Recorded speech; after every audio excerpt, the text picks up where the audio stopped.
Hey there. Dobry wieczór.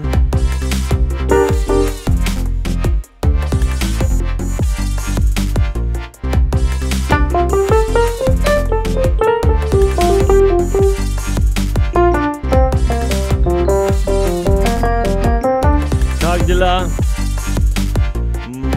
mój drugie? Hey Sharon, how are you doing? I see my wife is here. What's up, Derek Nichols? Hey Jason.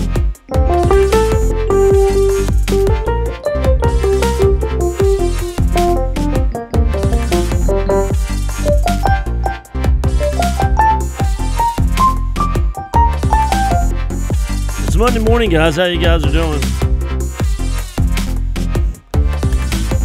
Я не знаю.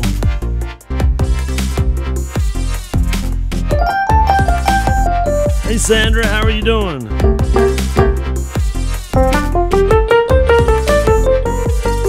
Pamela's here. What's up, Jane? It's Monday, you guys. You guys have a good weekend? We had a great weekend at church. Altars filled with people coming to know the Lord. I'm ready for another week. Y'all like my new picture? That's some old rusty nails off of my workbench at home. Took it myself. What's up, Dodie? Hey, mother-in-law, how are you?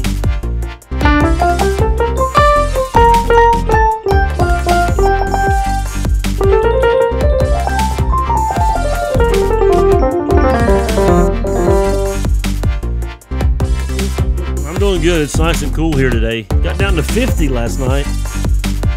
Ready for some word? That's what Dodie says. Sure, absolutely. Da. Spasiba. Oh, I guess it's about time to get this thing rolling, isn't it?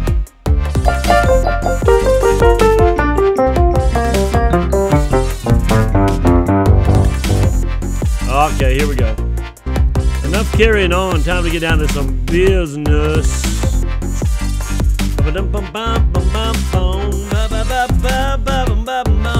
Good morning, good morning, good morning, good morning, good morning, good morning, good morning, and good morning, and dobre utro, dobre večer, dobre din, whatever time it is where you live. Hey Denise, good to see you in today. Hey guys, how you doing? Good to see you on Monday, 2017. What is the date today anyway? I don't even know what it is. I'm looking, wait, don't tell me. It's here somewhere on one of these computers. Has to have the date. I don't see it. What's the day? The 27th? 27th, that's what it is? Anyway, I don't know. I'm just, I'm out here. Hey, Tina. Hey, you got, oh, it's the 31st. Thank you. I've lost a couple days.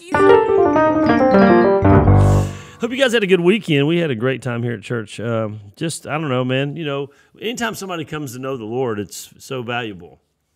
You know, I was thinking, hey, Dennis Audiambo, I can't believe you were right here in town yesterday and I missed you.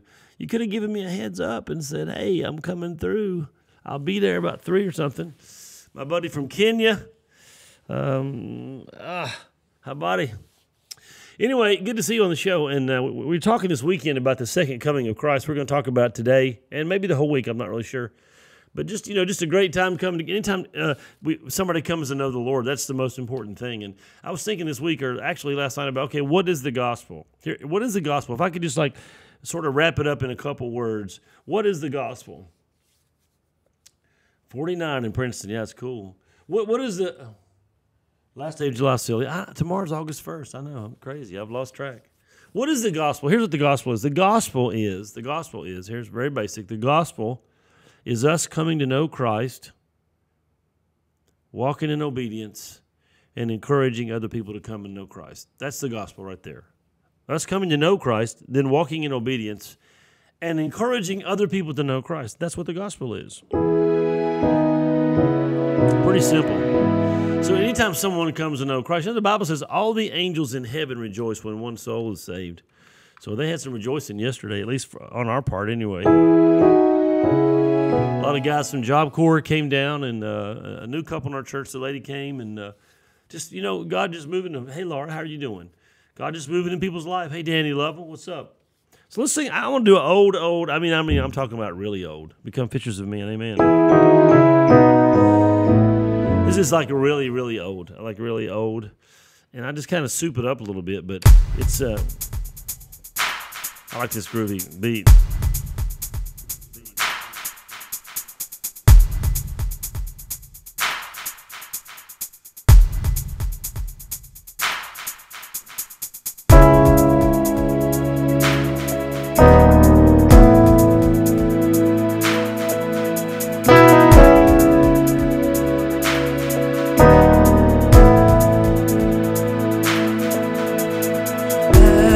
The deer panteth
Amen. As the deer. Kind of a little twist there. That song has it gets out of time a little bit, so it's hard to use a loop. But anyway, burning desire for worship. Amen. Love the Lord. Hey, Aaron Beckner. How's it going? Hey, Sid. How are you doing? I'm excited about what's coming up.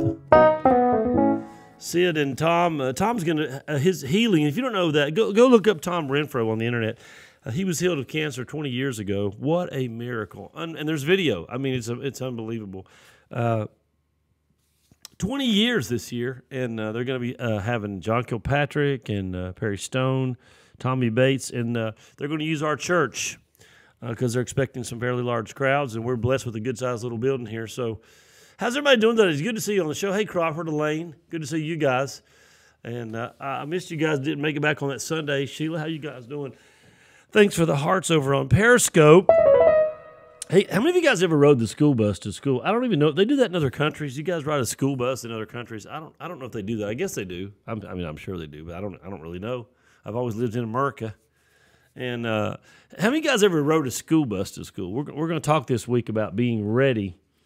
And how many of you guys ever rode a school bus to school? When I used to live in a place called Baston, Virginia, which is outside of Rocky Gap, Virginia, which is outside of Princeton, West Virginia, or Wytheville, Virginia. I'm trying to get to a city that makes sense to anybody because it's so rural, out in the middle of nowhere. And I had to ride the school bus, like 17 miles to school one way. And hey, Paula. And so I rode the bus every day, and I want to talk to you because I'm going to make a comparison. That's what I'm going to do. I'm going to go ahead and tell you. I'm going to make a comparison between riding the school bus and some other things. But how many of you guys ever rode the school bus to school? Anybody just you could maybe say something on there. Hey, Angel, how are you doing? And I rode the school bus to school for years. The school bus is a unique experience like no other experience on the earth. Now, I mean, I've been on some packed trains in Russia and buses, in public places, and you get a very unique experience with people you don't often have because you're really like right up in people's stuff. I mean, it's like, and the school bus is a weird place because have you ever been on the school bus where you had like a bully on there or somebody that didn't bathe or somebody who just, I don't know, drove you nuts? You've been driving the school bus for 5 years. Really? That's cool. And hey, Rachel. And Perry Stone's dad was my bus driver when he was, no way. Are you kidding me? Okay, this is getting crazy. Hey, Barbara. Perry Stone's dad was my school bus driver when he was preaching in Big Stone Gap. That's crazy. You guys, Big Stone Gap, what is that? Well, Perry Stone's dad used to pastor there. So did my dad. My dad used to pastor there too. My first ministry position was in Big Stone Gap, Virginia. And that's crazy, man. Here we're talking about school bus drivers, and Perry Stone's dad was your driver. What in the world? What are the chances? Hey, Michelle.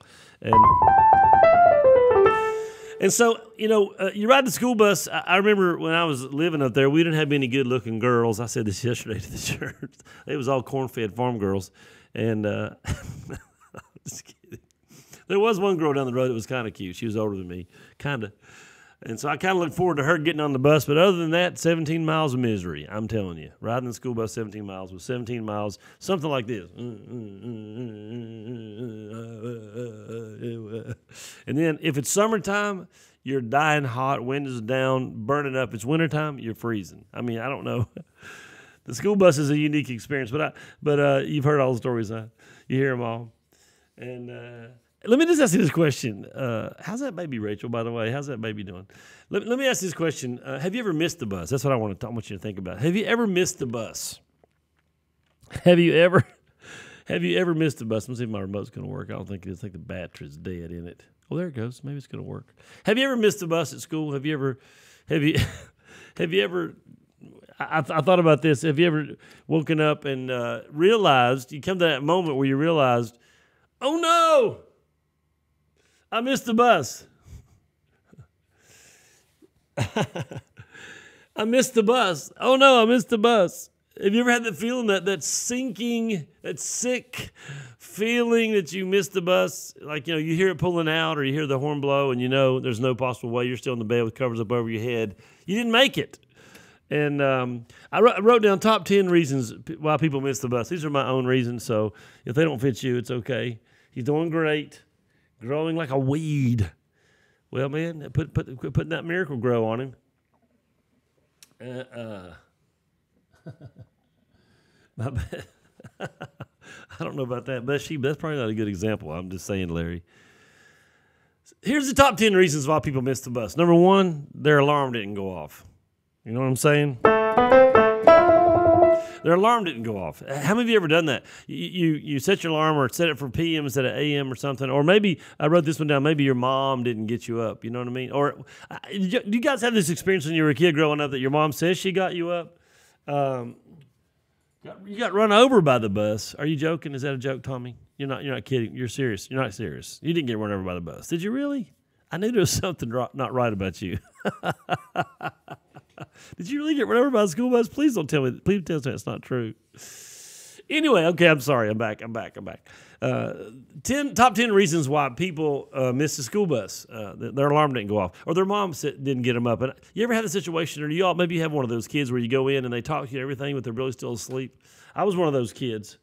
When my mom would come in, I said, "Yeah," and she said I talked to her. I didn't remember anything. So top 10 reasons people get run over. They get run over. I'm out of it today. Top 10 reasons why people miss the school bus. The alarm didn't go off. Their mom don't get them up. They're on the potty. That's one right there in the bathroom. And they're in the bathroom and using the bathroom, and all of a sudden they hear the bus pull out. They hear that, psst, and the doors close. What a feeling. And then how about they're having a bad hair day? I missed the bus because I'm having a bad hair day. You know how it is, girls. You're spraying, and when I was a kid, they teased it out to here. It's like tick, tick, tick. They did a tease. They'd sleep in the curlers. They'd get up and spray. Man, the fumes in the house were toxic. I'm telling you, and it'd be like, and then when you get in there and it all just kind of wilts and you have to start all over again. That's another reason why people miss the bus. You're putting your shoes on or don't have your shoes on, sitting there tying that knot when the bus pulls out. He blows the horn. Beep, beep, I'm here. Maybe because you're sick. Maybe because you don't know what day it is. Have you ever, I know you've done this. You came out of sleep and you went like, what day is it? And you hear the school bus. You're thinking it's Saturday and it's Monday, or have you ever done that? Maybe you were dreaming that you were at church, or dreaming you were on vacation or at the lake or something, and you realize that was just a dream. It's hey Mary, it's actually a school day, and you hear that school bus. Maybe the weather. Maybe you missed the school bus because it was raining so bad you didn't have an umbrella. You went between the house or to the bus stop. You're going to get soaked. You didn't go. Maybe you missed the school bus because you was packing your lunch, putting your bologna and cheese with mayonnaise together.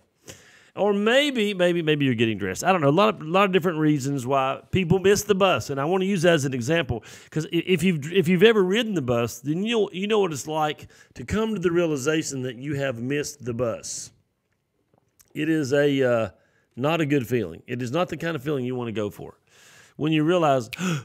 That's that instantaneous panic that hits you. You know your parents are going to freak out. And they're going, "What are you doing? I got you out of the bed and you missed." I mean, that feeling is crazy. That feeling when you miss the bus. And everybody's done that if you've ever ridden the bus. And sometimes it's done on purpose. One of my guys yesterday when I was preaching said, "Why did I miss the bus?" On purpose. He said, "I didn't want to go to school." But my parents were the kind of parents, they just drive you. If they were able, you're going to drive. And if you miss school, you're going to be in super trouble. Hey, Philly, what's up? So there's that feeling of panic if you miss the school bus. There's that, and I'm using that as an example. It's kind of a silly example, but I want to kind of set you up for where we're going. That feeling like I'm in so much trouble. The feeling like I really messed up. And as soon as it happens, you start coming up with a list of excuses and justifications for why you're doing that. Let me tell you about an experience I had one time. This is even better than missing the bus. I missed the rapture one time. Some of you are going to go, "What do you mean one time?" Well, one time, it was a Saturday morning, okay, because everybody's home, and Mom's always fixing breakfast and everything. It was a Saturday morning, and I woke up. I looked over, and my brother's clothes were laying on the bed. Now, my brother has always been a clean freak type person. He always made the bed when he got up. And so I wake up, and my brother's clothes are laying on the bed. They're laying on the bed, and I'm like, what's going on here? So then I get up to go look for my brother, and my parents' bedroom door's open, and their bed's not made, and their pajamas are laying on the bed. Now I'm starting to get nervous. So I remember I started yelling, "Mom, Dad, Tim." Then it more like, "Mom, Dad." Nobody. So I go downstairs, and everything in the house is on. There's stuff on the stove cooking. The TV's real blaring loud out in the den, but nobody. No, I can't find anybody. And man, I started freaking out. I was like, oh no, the Lord has come and I've missed it. The rapture is taking place and I'm not ready. Oh, what a terrible feeling. And that's just a crazy feeling to experience that. I was sure I was left behind. I was sure that the Lord had come and I didn't make it. So, I don't want anybody to experience that in the real, out there in the real. I don't want anybody to experience that. So we're going to talk about that tomorrow, about the second coming of the Lord. The title of this week's message is, if we carried on all week, is Ready? ? Are you ready? Are you ready? Should have said Esther. That's a little bit better. Good to see you guys on the show today. Hey, well, let me ask you that question. Are you ready? You're not going to miss anything, are you? You're not living the lifestyle that says when the Lord comes back, you're not going to hear the trumpet. No, you're not living that way, are you? I hope not. Better get ready. We're going to talk about it this week. And thanks for joining us on the show today on the Vital Axiom, all the way from Russia and Florida and wherever you are, Kenya. I don't know. Hey, Margaret, what's up? We're leaving. You're missing us. You call us on the end. Have a good day, Tina. The Bible says we better be ready because we know not the hour or the day the Lord comes, and it might be today. And we're going to talk about two raptures this week. We're going to talk about your own personal rapture or the rapture of the church. We're going to talk about that this week, so better get your seatbelt strapped on. We're going to find out if you're ready. Have a good day. I'm going to grab some lunch. I'm hungry. Coffee's not been enough. Love you guys. Don't miss the school bus. See ya.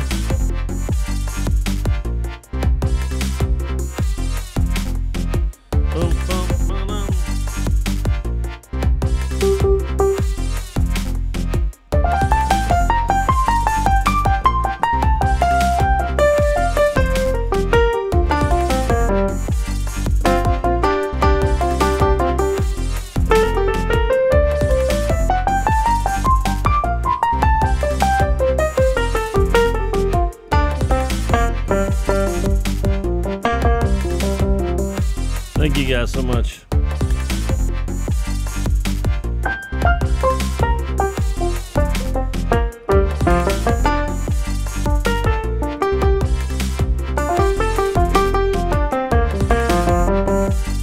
You guys can follow us on Facebook, Periscope, YouTube, all the above.